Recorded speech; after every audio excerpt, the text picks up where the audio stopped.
On the other side of the ledger, what's the positive? To reduce taxes for the very richest who already don't spend a good part of what they earn makes no sense. They're not going to spend it. They're going to send it off into whatever investment plans they have, or hoard it as cash, or invest it abroad. So yes, the macroeconomic implications of this are as damaging as are the human implications of this for millions of Americans. Again, the only winner in the GOP plan are the richest amongst us, who will not now have to pay the small tax that they did have to pay under the Obamacare plan. And that's why they are the supporters of the Republican Party, and why the leaders of the Republican Party are calculating that by getting all of those rich people on their side,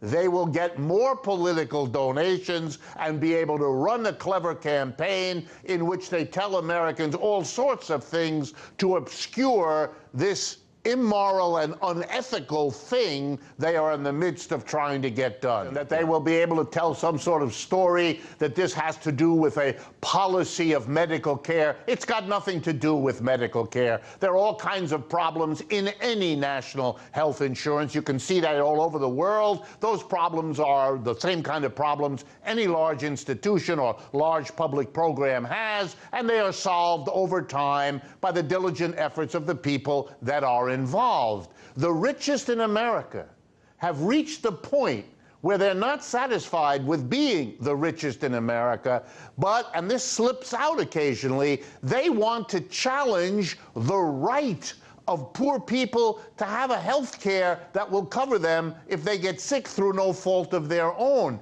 It is a level of self-serving behavior that ought to make most Americans step back and feel as though they don't want to be involved in all of this. But the Republicans have thrown their lot into this thing, and they're going to carry it through and hope that the money they get from the people whose taxes they've lowered will give them the resources to fudge the question and hold on to political power. Amazing. As Republicans are pushing for this murderous tax cut / healthcare bill, Americans are literally dying increasingly as a result of opiate overdoses. Does this omnipresence of death in American society tell us anything about capitalism? I think so. I think we're seeing that when the decision of capitalists was made, particularly back around the 1970s and 80s, for example, to move large amounts of production out of the United States to other countries where they could get away with paying much lower wages, to bring waves of immigrants in who can also be made to work at lower wages, to automate, to transform production, to get rid of jobs and replace them with computers and now with robots.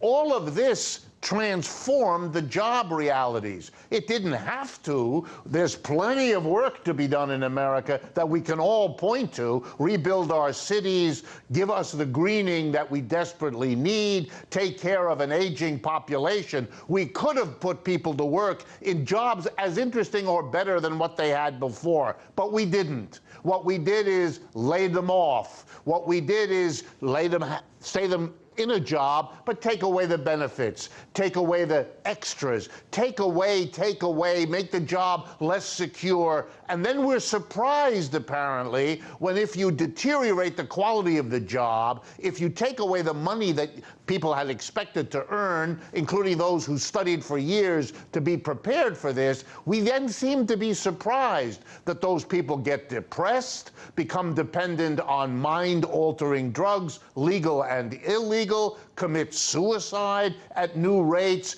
get seriously involved in all kinds of escape mechanisms. Of course they do. We have taken a generation of Americans, told them that they would live better than the generations before them, teaching them now, and especially since 2008, that that's not true, that their job isn't going to be secure, and it isn't going to be well paid, and it isn't going to have good benefits, and then expect them somehow what? Not to react, not to feel disappointed, to feel betrayed? They do. And I'm not surprised that in the despair that comes with that, we begin to see signs of depression and death all around us. And we should see them as symptoms of an economic system that isn't working anymore, except for those at the top who want to buy the political system to keep it going this way. This is not acceptable. And in the medium run, not just the long run, I don't think the American people will tolerate it. Yeah, this is Henry Wallace's nightmare. Richard Wolff, right. it's always a pleasure and an honor to have you on our program. Thanks so much for dropping by tonight. Thanks, Tom. I appreciate it. Thank you.